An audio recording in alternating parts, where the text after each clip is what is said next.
বক্তব্য যা হওয়ার হলো। কিছু আকীদার কিতাব দেখেন, আমি কয়েকটি কিতাব নিয়ে এসেছি, ওয়াহাবি কাঠমুন্সিদের কিতাব, ওয়াহাবিদের কিতাব নিয়ে এসেছি আপনাদের সম্মুখে। এই একটি কিতাব আছে রেসালা, যাকে বলা হয় পত্রিকা। পত্রিকা মানে জানেন তো? এই পত্রিকাটা আশরাফ আলী থানভী বের করতো, এর নাম হচ্ছে আল ইমদাদ। এটা হচ্ছে 35 বছর পূর্বের ছাপা। কত বছর? দেখেই বুঝতে পারছেন গোবরা সব ঢিল হয়ে গেছে। আর এই কিতাবটা নতুন ছাপা আমার কাছে আছে, নতুন ছাপ আল ইমদাদ এখানে নাই, এই দেখেন নতুন ছাপ আছে। এটা 35 বছর পুরাতন ছাপ, এটা হাল সালে তারা ছেপেছে, এটা আমি সংগ্রহ এটাও করেছি। আর আপনি তাজ্জুব হবেন, আশরাফ আলী থানভী এই কিতাবটা শুরু করেছে 786 লিখে। এরা দুনিয়াকে বুঝায় 786 লেখা যাবে না, আর ওর বাপ 786 লিখে বসে আছে। বুঝতে পারছেন? কুরআন হাদিস তো পড়ে না, আব্বা হুজুরের কিতাবও পড়ে না। এই কিতাবের পৃষ্ঠা নাম্বার 35 এর মধ্যে কি লিখছে শুনেন। পৃষ্ঠা নাম্বার 35 মধ্যে আশরাফ আলী থানভী লিখছেন, আশরাফ আলী থানভীর একজন মুরিদ স্বপ্নতে কলমা শরীফ পড়ছে। কি পড়ছে? স্বপ্নতে কলমা শরীফ পড়ছে, লা ইলাহা ইল্লাল্লাহ মুহাম্মাদুর রাসূলুল্লাহ। তো মুহাম্মদ রাসূলুল্লাহ বের হয় না, কি লিখছে? লা ইলাহা ইল্লাল্লাহ আশরাফ আলী রাসূলুল্লাহ। এখন ওই মৌলবি যখন শুনবে বলবে জাহাঙ্গীর যেটা বয়ান করেছে এটা তো স্বপ্নতে পড়েছে। তার এক কাঠমুন্সি ও না হলে স্বপ্নতে পড়েছিল। এ কুত্তা কি স্বপ্নতে লিখেছে বইটা? বইটা কি স্বপ্নতে লিখেছে? কেউ যদি স্বপ্নতে নিজের মায়ের সাথে জেনা করে তো লিখে দিবে? লিখেছে তো, স্বপ্নতে তো লেখেনি, লিখছে। স্বপ্নতে কলমা শরীফ পড়ছে লা ইলাহা ইল্লাল্লাহ মুহাম্মাদুর রাসূলুল্লাহ, কিন্তু মুহাম্মদ রাসূলুল্লাহ জায়গাতে বের হচ্ছে লা ইলাহা ইল্লাল্লাহ আশরাফ আলী রাসূলুল্লাহ। বলেন নাউজুবিল্লাহ। তারপরে বলছেন স্বপ্ন তো পড়লাম, ঘুম ভেঙে গেল। ঘুম ভেঙে স্বপ্ন মনে পড়ছে যে আমি তো কলমা শরীফ ভুল পড়েছি, তো সঠিক কলমাটা পড়ি। তো আমি পড়ছি লা ইলাহা ইল্লাল্লাহ মুহাম্মাদুর রাসূলুল্লাহ, তো আবার মুহাম্মদ রাসূলুল্লাহর জায়গায় হুজুরের নাম লিখছি, আশরাফ আলী থানভী, আশরাফ আলী থানভী রাসূলুল্লাহ। নাউজুবিল্লাহ বলেন। স্বপ্ন থেকে উঠার পরেও তারপরে বলছেন কলমা শরীফ তো ভুল পড়লাম, এবার দুরূদ শরীফ পড়ে নি। শুনেন এদের হাদিসে কোন দুরূদ আছে একটু দেখে নেন। দুরূদ শরীফ পড়ছে, দেখেন দেখেন, আপনিও দেখেন। আল্লাহুম্মা সাল্লি আলা সাইয়্যিদিনা ওয়া নাবিয়্যিনা ওয়া মাওলানা আশরাফ আলী। এর মানে কি জানেন? আল্লাহ তুমি দুরূদ ভেজো সাইয়্যিদিনা আমাদের সরদার, ওয়া নাবিয়্যিনা আমাদের সবারই নবী, ওয়া মাওলানা আমাদের সবারই লিডার আশরাফ আলীর উপরে। তাহলে দেওবন্দীদের সবারই নবীকে আশরাফ আলী থানভী। চিন্তা করেন, স্বপ্ন ভাঙার পর লিখছে। স্বপ্নতে বললে যা ফতোয়া লাগবে না, কিন্তু কিতাবটা তো স্বপ্নতে লেখেনি। আর দ্বিতীয় কথা বলছে আমি স্বপ্ন বেদারির পরও এখানে লিখছে লেকিন হালাতে খব আর বেদারি মে হুজুর কা হি খেয়াল থা, মানে স্বপ্নতেও হুজুরের ধ্যান ছিল, জাগার পরেও হুজুরের ধ্যান ছিল। তার কারণে যখন কলমা শরীফ পড়ছি লা ইলাহা ইল্লাল্লাহ, তো পড়ছি আশরাফ আলী রাসূলুল্লাহ। আর দুরূদ শরীফ পড়ছি আল্লাহুম্মা সাল্লি আলা সাইয়্যিদিনা ওয়া নাবিয়্যিনা মাওলানা আশরাফ আলী। তো আপনি চিন্তা করেন, নবীর দুরূদ তো এদের কাছে নাজায়েজ, হারাম। ওর বাপের নামে দুরূদ বানিয়ে ফেলেছে, ওকে নবী বানিয়ে ফেলেছে। আপনি বলেন নবীর পরে কাউকে যদি নবী লেখে বা বলে ও কাফির হবে কি হবে না? আর আমরা কে বলবে যে এদের কোনো কাজ নাই, বেরেলভিদের সালে কাফির কাফির কাফির। তো যেই নবী দাবি করবে ওকে আমরা কাফির বলবো, যে ওকে কাফির বলবে না ও কাফির। গোলাম আহমদ কাদিয়ানি নাম শুনেছেন? গোলাম আহমদ কাদিয়ানি মির্জা পাকিস্তানের কাদিয়ান বলে একটি জায়গাতে যে জন্মগ্রহণ করেছিল, ওই গোলাম আহমদ কাদিয়ানি, ওর নাম গোলাম আহমদ। সে পড়াশোনা করে মৌলবি হলো, কিছু যখন তার ভক্ত হয়ে গেল, তো ভক্ত হওয়ার পরে বলছে যে আমি হচ্ছি নবী, আমি নবী, আমাকে তোমরা নবী মানো। বলছে তুই নবী তো কোরআন পাকের বিরুদ্ধে হলো না, তুই কাফির। বলছে আমাকে কাফির প্রমাণ করো। তো বলছে তুমি এই জন্য কাফির, আল্লাহ কোরআন পাকে বলেছেন মাকানা মুহাম্মাদুন আবা আহাদিম মির রিজালিকুম ওয়ালাকির রাসূলুল্লাহ ওয়া খাতামান নবিয়্যিন। আল্লাহ বলছেন মুহাম্মদ তোমাদের মধ্যে কোনো ব্যক্তির বাবাও না, ওয়ালাকির রাসূলুল্লাহ উনি একজন আল্লাহর রাসূল, ওয়া খাতামান নবিয়্যিন আর সমস্ত নবীর শেষ নবী। জোরে বলেন সুবহানাল্লাহ। আল্লাহ বলছে মুহাম্মদ তোমাদের মধ্যে কারোর বাবাও না। তো কেউ যদি বলে বড় ভাইয়ের মতো জুতা খাবে কি খাবে না?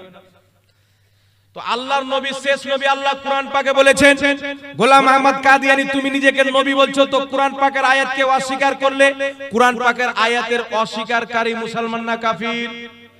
জোরে বলতে হবে, মুসলমান না কাফির? তাই গোলাম আহমদ কাদিয়ানীকে দেওবন্দিরাও কাফির বলেছে, আহলে হাদিসরাও কাফির বলেছে, সুন্নিরাও কাফির বলেছে।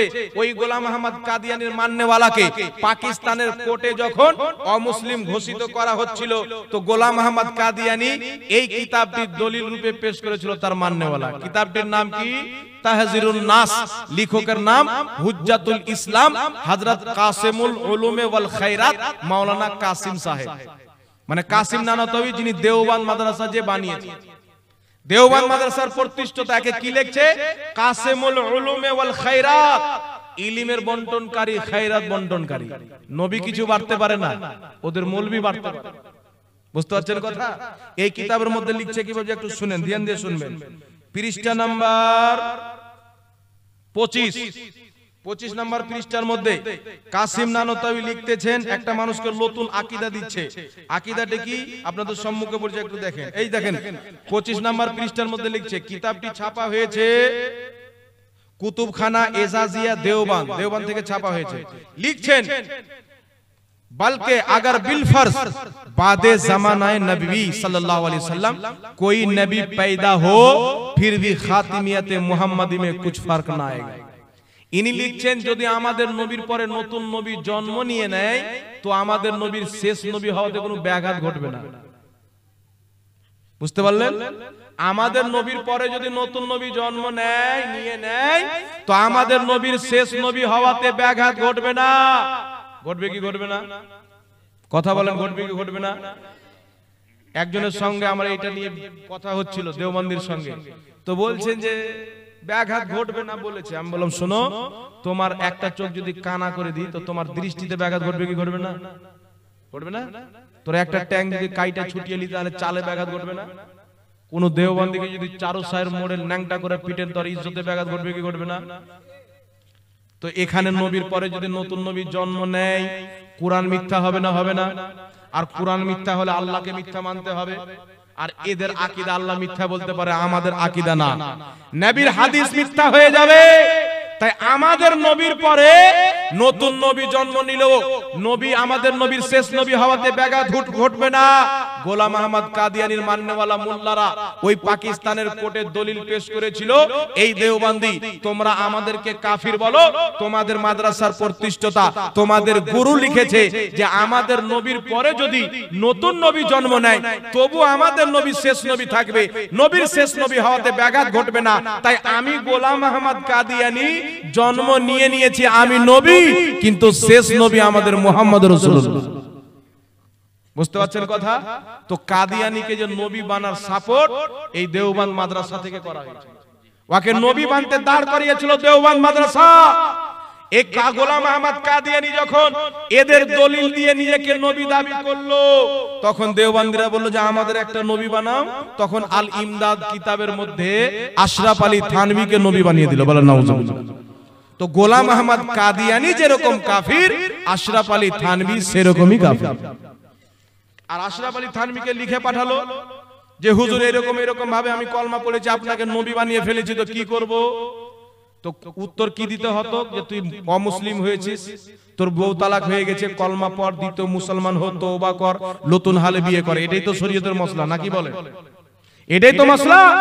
अशरफ अली थानवी जवाबे की बोलছে इस वाकया में तसल्ली थी कि जिसकी तरफ तुम रुजू करते हो बिआउनिही ताआला मुत्तबाए सुन्नत है। বলছেন যত ঘটনা ঘটেছে তুমি আমার নামে কলমা পড়েছো লা ইলাহা ইল্লাল্লাহ আশরাফ আলী রাসূলুল্লাহ, আমার নামে দুরূদ পড়ে আমাকে নবী বানিয়েছো, রাসূল বানিয়েছো, এই সমস্ত ঘটনাতে এটাই বোঝা যায় যে তুমি সন্তুষ্ট ছিলে যে তুমি যার কলমা পড়ছো আমি আশরাফ আলী থানভীর, আমাকে নবী বানাচ্ছো, রাসূল বানাচ্ছো, আমি একবারে সুন্নাত মোতাবেক আমল করি, সুন্নাত মোতাবেক আমল করি, তাই তুমি আমাকে নবী বানিয়েছো। তাহলে কাউকে যদি নবী বলাতে সে খুশি হয়, ওকে শরীয়তের দৃষ্টিতে কাফির হয়ে যায়। জানেন গোলাম আহমদ কাদিয়ানী নিজেকে নবী বলল, আপনি যদি খুশি হন ওর কথা শুনে তো আপনিও কাফির হবেন। কুফুরে খুশি হওয়াও কুফরি, তাই বিরাদর ইসলাম, এই আশরাফ আলী থানভীকে দেওবন্দিরা মুজাদ্দিদ মানে। একটা নতুন ভাড় বেরিয়েছে, কাওয়াখোর কওমে লুত, কাওয়া খানেওয়ালা, মন্দিরের প্রসাদ খানেওয়ালা কওমে লুতের সিফাত ওদের রগে রগে ভরা আছে। আমার কাছে 8-10টা পেপার আছে যারা কওমে লুতের সিফাত নিজের মাদ্রাসাতে চালু করেছে। তাই বিরাদর ইসলাম, এই কানা বলছে আশরাফ আলী থানভী রহমাতুল্লাহ আলাইহি 1500 কিতাব লিখেছে। নাউজুবিল্লাহ বলে, নাউজুবিল্লাহ বলে। যে আলা হযরত নবীর ইজ্জতের পহরা দিয়েছেন, যে আলা হযরত আল্লাহ পাকের মান সম্মানকে যখন কমানো হচ্ছিল মিথ্যাবাদী বলে জবাব দিয়েছেন, খাতমে নবুয়তের পাহারা দিয়ে উম্মতকে 1000 চাইতে বেশি কিতাব উপহার দিয়ে গেছেন। এই আলা হযরতের নামে জ্বলে, কারণ তাদের চুরিকে ধরিয়ে দিয়েছে, কারণ তারা চুরি করে নবী বানাচ্ছিল। আলা হযরত পর্দাকে ফাঁস করে দিয়েছেন। তাই বিশ্বের মুসলমান যারা নিজেকে নবী বলাতে খুশি হয়েছে, নিজের কিতাবে আশরাফ আলী থানভীকে নবী বলেছে, রাসূল বলেছে, তার নামে দুরূদ পড়েছে, এখন আপনারা বলেন তারা জান্নাতি না জাহান্নামী হবে? জোরে বলতে হবে। কাদিয়ানীদের যেখানে ঠিকানা, দেওবন্দীদের সেখানে ঠিকানা। আর আমার ভিডিও যাবে, কেউ যদি বলে জাহাঙ্গীর মিথ্যা বলছে, মায়ের দুধ পান করে থাকে তো বসে যাও আমার সাথে, কোনো সমস্যা নাই। তুমি বসে বুঝাও, আমি তোমার সামনে প্রমাণ করব আশরাফ আলী থানভী এখানে কুফরি করেছে, কুফরি করেছে। আমার নবীর পরে যে বলবে নতুন নবী জন্ম নিতে পারে, ও মুসলমান থাকে না। আমার নবীর পরে নবী জন্ম নিলে আমার নবীর শেষ নবী হওয়াতে ব্যাঘাত ঘটবে না, ও মুসলমান না। জোরে বলেন, ও মুসলমান থাকবে। তাই গোলাম আহমদ কাদিয়ানী যেরকম বেঈমান, ওরকম কাসিম নানুতো বেঈমান, আশরাফ আলী থানভীও বেঈমান। এই কিতাবের মধ্যে লিখেছে, পৃষ্ঠা নাম্বার 5 মধ্যে লিখেছে, নবীগণ নিজের উম্মত চাইতে সম্মানিত হয় তো ইলমের কারণে, বাকি থাকলো আমল, তো উম্মতি আমল করে নবী চাইতে বড় হয়ে যায়, আগে বেড়ে যায়। নাউজুবিল্লাহ বলবেন না? এরা মনে করে কি জানেন, যে আমরা আমল করে নবীর চাইতে বেশি আগে যেতে পারি। নাউজুবিল্লাহ বলবেন না? কিন্তু আমার নবীর আমলকে কোন দাড়ি পাল্লা লাভতে পারে? হযরতে মা আয়েশা বলছেন, হুজুর আসমানে যত তারকা আছে আর সমতুল্য কি আপনার কোন সাহাবীর আমল আছে? আমার নবী বললেন, আমার উমরের আমল আছে। মা আয়েশা বলছেন, তাহলে আমার আব্বা জান আবু বকর সিদ্দিকের আমল? রাসূল পাক বলছেন, তোমার আব্বা আবু বকর সিদ্দিকের একটা আমল উমরের সারা জীবনের আমল। জোরে বলেন সুবহানাল্লাহ। সুবহানাল্লাহ। তাহলে আবু বকর সিদ্দিকের আমল যদি এত ভারী হয়, মুস্তাফা জানের রহমতের আমল কত ভারী হবে? নবী পাকের আমল নাপনে वाला কোন পাল্লা তারাজু আল্লাহ সৃষ্টি করেনি। জোরে বলেন সুবহানাল্লাহ। সুবহানাল্লাহ। আর বাংলাদেশের একটা দাজ্জাল বিন ইহুদি আছে, বলছে যে নবী পাক নিজে ভ্যাল ভ্যাল করে তাকিয়ে থাকবেন, আমার নেকির পাল্লা ভারী হচ্ছে না, গুনহার পাল্লা ভারী হচ্ছে। ও মুসলমান আছে যে নবীর গুনহা মানবে, ও মুসলমান। আল আম্বিয়া ও মাসুমুন, প্রত্যেক নবী মাসুম। নবীগণকে যে গুনাহগার বলবে বা নবীর গুনাহ মানবে, শরীয়তের দৃষ্টিতে গোলাম আহমদ কাদিয়ানী যা ও তা, আবু জেহেল যা ও তা, কোনো তফাৎ না। এইবার চলে আসেন বিরাদর ইসলাম, দেওবন্দীদের নবী তো হয়ে গেল, এবার আহলে হাদিসদের নবী দেখলেন। হ্যাঁ, এই দেখেন, কিতাবটির নাম হচ্ছে তাফহিমাত, লেখকের নাম হচ্ছে আবুল আলা মওদুদি। আমরা আলা হযরত বলে, আলা হযরতকে আলা বলে দিল, আলা তো আল্লাহ রে, ওর বাপকে লিখেছে আলা, আবুল আলা মওদুদি। বুঝতে পারছেন? এই আবুল আলা মওদুদি এই কিতাবের মধ্যে লিখছে কে? দিল্লি থেকে কিতাবটি ছাপানো হয়েছে। এই কিতাবের 113 পৃষ্ঠা। এই কিতাবের 113 পৃষ্ঠার মধ্যে লিখছে যে সব জায়গাতে আল্লাহর নবী এসেছেন, সব জায়গাতে আল্লাহর নবী আল্লাহর কিতাব নিয়ে এসেছেন। তাই রাম, কৃষ্ণ, শঙ্কর, লক্ষ্মণ, বৈদ্ধ, এগুলো সব আল্লাহর নবী। নাউজুবিল্লাহ বলবেন না? এইগুলো সব আল্লাহর নবী। আর একটা আহলে হাদিসদের কিতাব, আহলে হাদিসদের গুরু নবাব সিদ্দিক হাসান খাঁ গোপালী নিজের কিতাব নুজুলুল আবরারের মধ্যে লিখেছে যে নবী পাক সাল্লাল্লাহু আলাইহি ওয়াসাল্লাম আল্লাহর নবী, আর কৃষ্ণ, রাম, শঙ্কর, লক্ষ্মণ এরাও আল্লাহর নবী, এদের উপরে ঈমান আনা ওয়াজিব। বলেন নাউজুবিল্লাহ। তওবা বলবেন না? তো আপনি চিন্তা করেন যে আপনা আপনা বাড়িতে নবী বানিয়ে নিয়েছে, মুসলমান আছে, তাই আমাদের নবীর জন্য দাঁড়ানো এদের এখানে জায়েজ নাই। আশরাফ আলী থানভী ওদের নবীর জন্য দাঁড়া যায়, এরা রামের জন্য দাঁড়িয়ে যাবে, শঙ্করের জন্য দাঁড়িয়ে যাবে।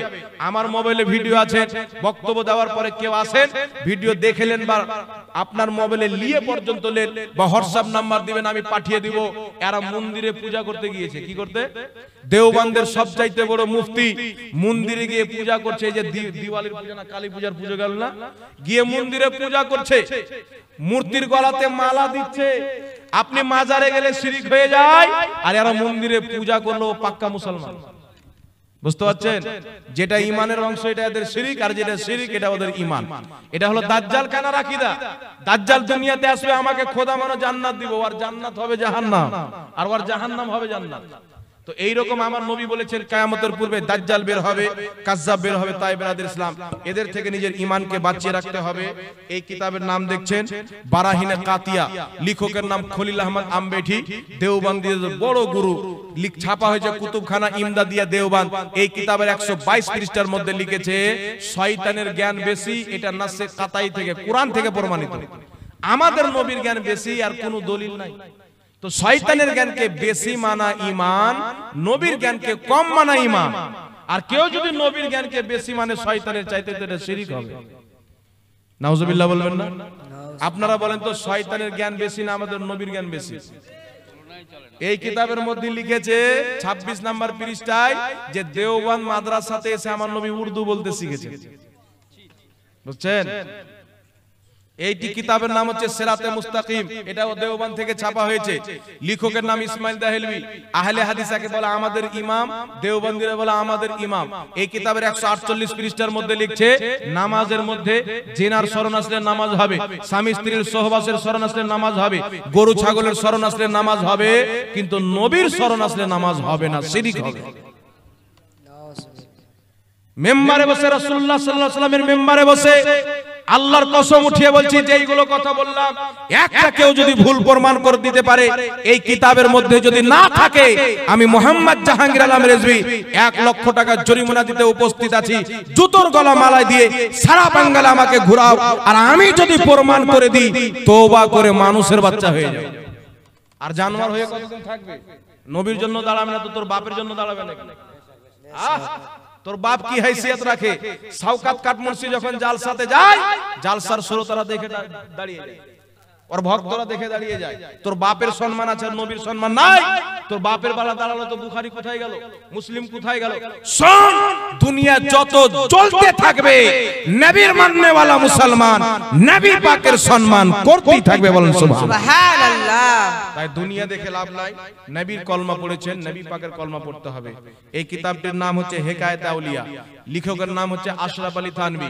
কালকে আপনাকে বলতে পারে চটি বই দেখিয়ে চলে গেছে, তো তোমার বাপ চটি বই লিখেছে তাই চটি বই দেখাচ্ছি। আর যেগুলো তোমাদের বাপ আছে বড় বই লিখতে বলবে, বড় বই দেখাবো। তোমার মৌলবি জাতি লিখেছে, আমরা তাই দেখাচ্ছি। এই কিতাবের মধ্যে লিখেছে রশিদ আহমদ গাঙ্গোহী বলছে আমার সাথে আল্লাহ ওয়াদা করেছে যে আমার মুখ দিয়ে কোনোদিন ভুল বের হবে না। নবী ভুল করেছে, সাহাবারও ভুল হয়েছে, কিন্তু রশিদ আহমদ গাঙ্গোহীর সঙ্গে আল্লাহ ওয়াদা করেছে যে তোমার মুখ দিয়ে কোনোদিন ভুল বের হবে না। নাউজুবিল্লাহ। আল্লাহ পাক হেফাজত করুক। এই কিতাবের হেকায়েত নাম্বার 308 এর মধ্যে এই কথা লিখেছেন। আল্লাহ পাক পরওয়ারদিগার আলম তাদেরকে হেদায়েত দান করুক। বাবু এটাকে বলে দাও তো, আমরা এটাই দোয়া করি। তাই ঈমানকে বাঁচিয়ে রাখবেন, কওরির ভাঙানে পড়বেন না। শুনেন, কেউ যদি কায়াম করে ও জাহান্নামী হয়ে যাবে। ও নবীর সম্মানে দাঁড়ালো, কিয়ামতের ময়দানে আল্লাহ জিজ্ঞাসা করবে কিসের জন্য দাঁড়িয়েছিলে? আমি বলেছিলাম আল্লাহ তুমি তো বলেছিলে আমার নবীর সম্মান করো। তোমার সাহাবা দেখে দেখে করত, আমরা তো নবীকে দেখিনি, আমরা না দেখে সম্মান করে শান্তি পেয়েছি। বলেন সুবহানাল্লাহ। আকালও বলে না যে আল্লাহ কষ্ট দিবে। আল্লাহ বলবে শোন, আমার নবীকে না দেখে এত ইজ্জত করেছিস, সম্মান করেছিস, দেখলে কি করতে? আমাদের উত্তর হবে খোদা তোমার নবীকে দেখলে তোমার নবীর মহব্বতে বদরের যুদ্ধতে, খন্দকের যুদ্ধতে, উহুদের যুদ্ধতে যেমন সাহাবা গর্দান দিয়ে দিয়েছে, আমরা তোমার নবীর মহব্বতে গর্দান কাটিয়ে দিতাম। বলেন সুবহানাল্লাহ। তাই নবী পে মহব্বত করেন। ফ্যান্স যদি হতে হয় নবী পাকের ফ্যান্স হন, দিওয়ানা যদি হতে হয় নবী পাকের দিওয়ানা হন, আশিক যদি হতে হয় নবী পাকের আশিক হন। উঠতে বসতে চলতে ফিরতে মুস্তাফাকে স্মরণে রাখেন, উঠতে বসতে চলতে ফিরতে মুস্তাফাকে স্মরণে রাখেন। নবী পাক যদি আপনার স্মরণে থাকে, আপনার বসা সুন্নাত, উঠা সুন্নাত, চলা সুন্নাত, ফিরা সুন্নাত, খাওয়া সুন্নাত হয়ে যাবে। নবীর সুন্নাতে যখন চলবেন আল্লাহ তাবারাক তাবারাক ওয়া তাআলা জাহান্নামের আগুনকে হারাম করে জান্নাত আপনার করে দিবে। বলেন সুবহানাল্লাহ। তাই রাসূল পাককে মহব্বত করতে হবে, নিজে মহব্বত করেন, নিজের বাচ্চাকে শিখান। মিলাদ, সালাম, কিয়াম, ঝান্ডা, মিছিল এগুলো কিসের জন্য? আপনার আমার অন্তরে যেন বারবার নবীর মহব্বতটা জাগে, বারবার জাগে। আল্লামা ইকবাল লিখতেছেন, বিশাল বড় কবি বলছেন, ফাকা কশ जो मौत से डरता नहीं कभी रूहे मुहम्मदी इसके बदन से निकाल। বলছে মুসলমানকে আমাদের পূর্বপুরুষ ইহুদিদের পূর্বপুরুষরা মক্কার মাটিতে, মদিনার মাটিতে 2 দিন 3 দিন পর্যন্ত মুসলমান না খেয়েছিল, তারা দেখে নিয়েছে, রুখতে পারেনি।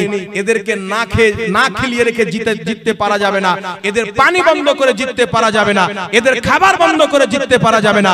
মুসলমানকে যদি তোমরা হারাতে চাও, মুসলমানকে যদি তোমরা বরবাদ করতে চাও, মুসলমানকে যদি তোমরা নিস্তনাবুদ করতে চাও, কিছুই করতে হবে না। এদের মধ্যে যে মুহাম্মদ আরবির মহব্বত ভরা আছে, তাজিম ভরা আছে, অন্তর ভরা আছে, এদের অন্তর থেকে নবীর মহব্বতকে বের করে নাও, এরা অটোমেটিক মরে যাবে, অটোমেটিক মরে যাবে। শুধু নবীর মহব্বতকে বের করে নাও। তাই সর্বপ্রথম চাল কি হলো? নবী পাককে আপনার ওই মাটির বানিয়ে দেন, যেন একজন সাধারণ মানুষ হয়ে যায়। স্পেশাল ভাবে নবীর জন্য দাঁড়ায়, একটা নবীর স্পেশাল সম্মান দেখায়, এটাকেও শেষ করে দাও। এই সমস্ত জিনিস হচ্ছে আপনার অন্তর থেকে রাসূলুল্লাহর আদব যেন বেরিয়ে যায়। তাই বিরাদর ইসলাম, রাসূলুল্লাহর মহব্বতকে অন্তরে রাখেন। আমি আয়াতে কারিমা তেলাওয়াত করেছিলাম, আল্লাহ তাবারাক ওয়া তাআলা পবিত্র কোরআন পাকে বলছেন, লা তা'তাযিরু কাদ কাফারতুম বাদা ঈমানিকুম। তুমি ঈমান নিয়ে আসার পরে কাফির হয়ে গেছো। সুবহানাল্লাহ বলে। আল্লাহ বলছে তুমি ঈমান নিয়ে আসার পরে কাফির হয়ে গেছো। কাকে বলছে জানেন? ওই যে মুনাফিক বলছিল মুহাম্মদ কি গায়েব জানে যে কার উট কোথায় আছে। আল্লাহ আয়াত নাযিল করলেন, ওয়ালা ইন সাআলতাহুম লা ইয়াকুলুন্না ইন্নামা কুননা নাখুদু ওয়া নালআবু কুল আবিল্লাহি ওয়া আয়াতিহি ওয়া রাসূলিহি কুনতুম তাস্তাহজিউন। মাহবুব, যেই মুনাফিক বলেছে মুহাম্মদ কি গায়েব জানে, তাকে যদি জিজ্ঞাসা করো তুমি কি এই কথা বলেছো, মুনাফিক বলবে আমি তো মজাক করছিলাম, ঠাট্টা করছিলাম। আল্লাহ বলছে বাহানা করিও না, লা তা'তাযিরু কাদ কাফারতুম বাদা ঈমানিকুম। তুমি ঈমান আনার পরে আমার নবীর তাওহীদ করার কারণে কাফির হয়ে গেছো।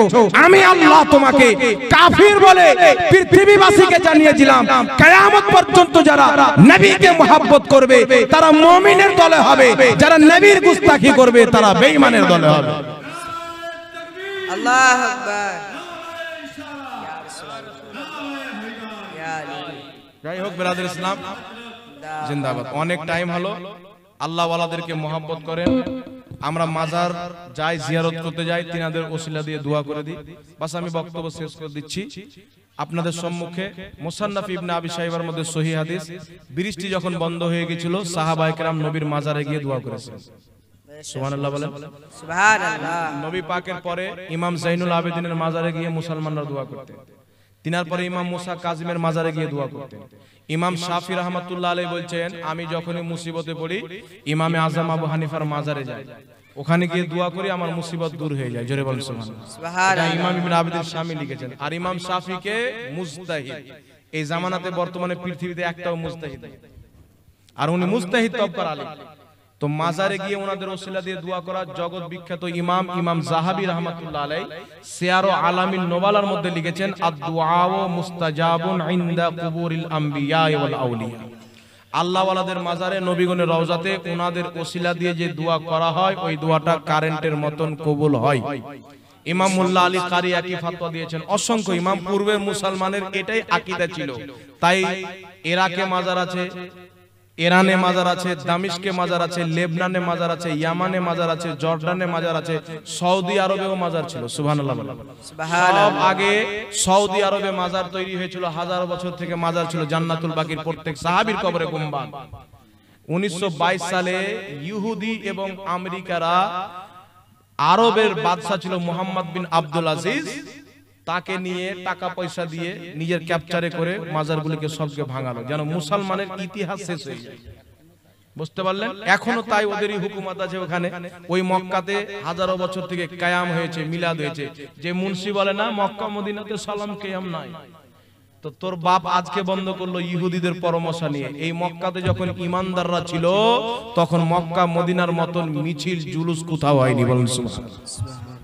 হাজারো বছর থেকে ওখানে মিছিল হয়েছে, তো আমরা মক্কা মদিনাতে যেটা হাজারো বছর পর্যন্ত চলেছে সেটাকে আমরা মানি। আজকের গাঁজাওয়ালা লোক যারা বসে আছে ওটাকে মানি না। কারণ আজকে সালমান খানকে নিয়ে গিয়ে, ক্যাটরিনা কাইফকে নিয়ে গিয়ে ডান্স করায়নি, বলেন?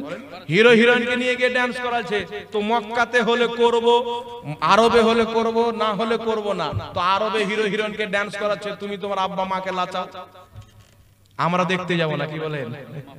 না কি বলেন? তো মাফ কাটি শরীয়তের দলিল হচ্ছে কুরআন, হাদিস, ইজমা, কিয়াস। যে আকীদা আমাদের পূর্বের ইমাম মুহাদ্দিসিন দিয়েছেন, ওই আকীদাতে অটল থাকেন, কায়েম থাকেন, এই আকীদা আমাদেরকে জান্নাতে নিয়ে যাবে। তাই মাজার যান, জিয়ারত করেন, তাদের ওসিলা দিয়ে দোয়া করেন। দেওবন্দীদের ফতোয়ার কিতাব, দেওবন্দীদের সবচাইতে বড় মুফতি ফতোয়া দারুল উলুম দেওবন্দে লিখেছে, আল্লাহ ওয়ালাদের মাজারে গিয়ে তাদের ওসিলা দিয়ে দোয়া করা মুস্তাহাব, সওয়াবের কাজ, বলেন সুবহানাল্লাহ। তাই ওখানে দোয়া করবেন, কিন্তু সাজদা করা যাবে না। পিছেওয়ালা ভাই, সাজদা করা যাবে না। আল্লাহ ছাড়া কাউকে সাজদা করা যাবে না, চলবে না। তাই সাজদা করবেন না।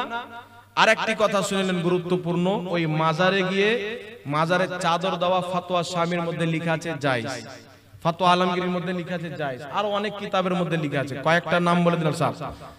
তো মাজারে চাদর দেওয়া কেমন, কি জন্য যায় জানেন?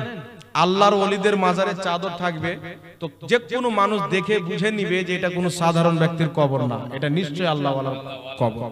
তার কারণে মাজারে যতদিন পর্যন্ত একটা চাদর সহি সালামত আছে, দ্বিতীয় চাদর চড়ার কোনো প্রয়োজন নাই।